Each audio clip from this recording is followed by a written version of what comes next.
at the Lark. Well, anyway, good evening. My name is Theesen. I'm here from Hastings, Nebraska. I'd like to just ask you a couple of questions real quick. How are you doing tonight? Good. Good? Okay, I'll tell you something. Are you doing okay? Are you okay?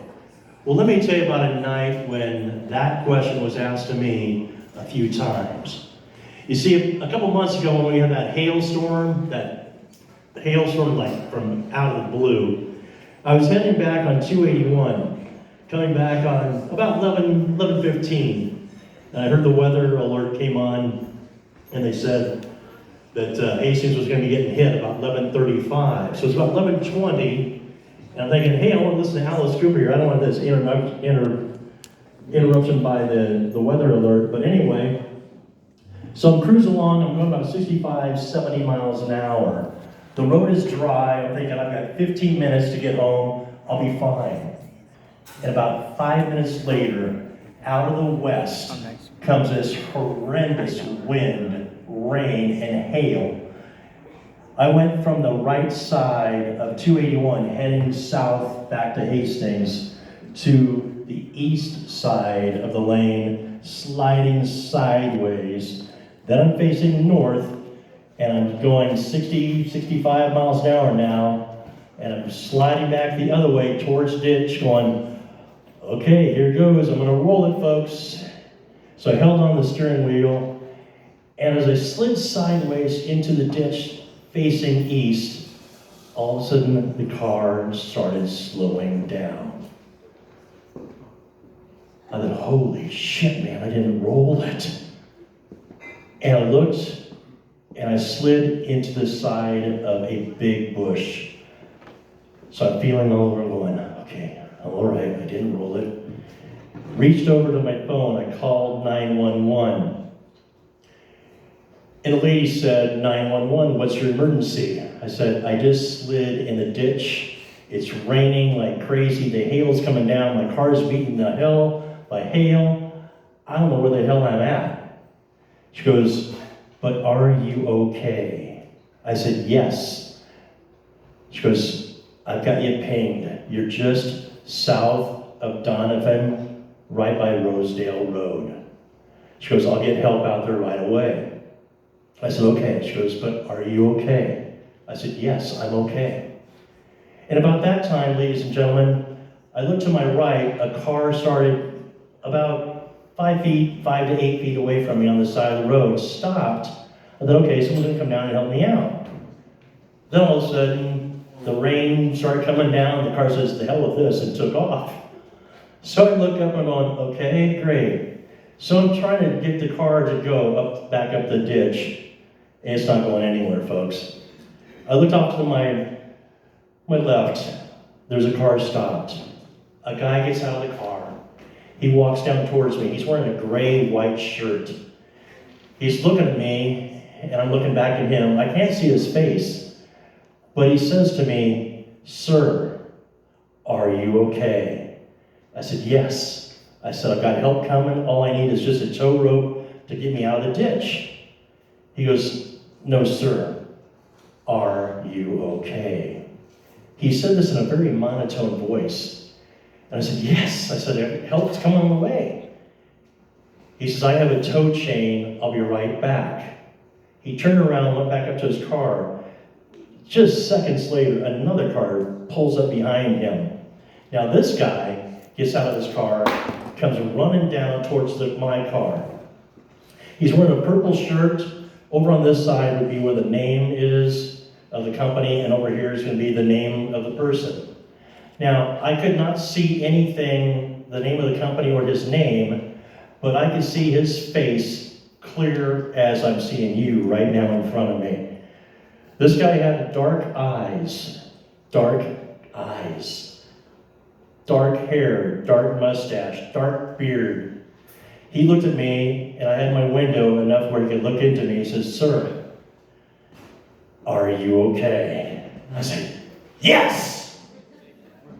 I'm okay. I said, just get me out of here.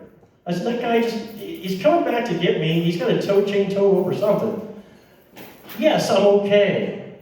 He goes, sir, once again, are you okay? I said, yes.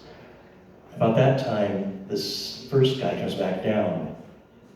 Second guy looks at him, he says, do you have what you need? I'm kind of looking going, what the hell's going on? The guy looked back at the second guy and says, just motioned his head. I said, guys, come on. Let me just put in drive again. Get behind me and push me. Get me the hell out of here. It's about midnight now, quarter 12. And about that time, this is where it gets really weird. These two guys were right beside me. The first guy did not have his tow chain, by the way. But he went behind or in front of the car, the headlights.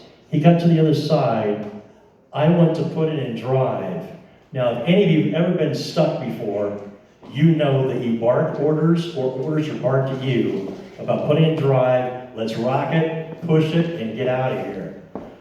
As these guys went behind my car, I put in drive.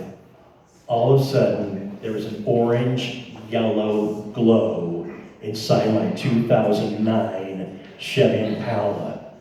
It's pitch dark out in the middle of 281. I had this orange glow, yellow glow inside my car.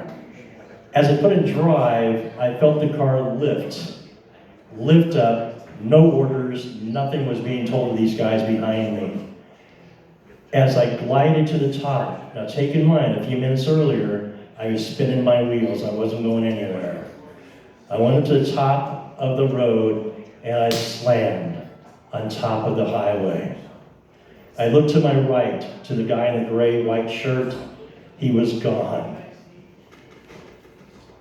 I looked to my left.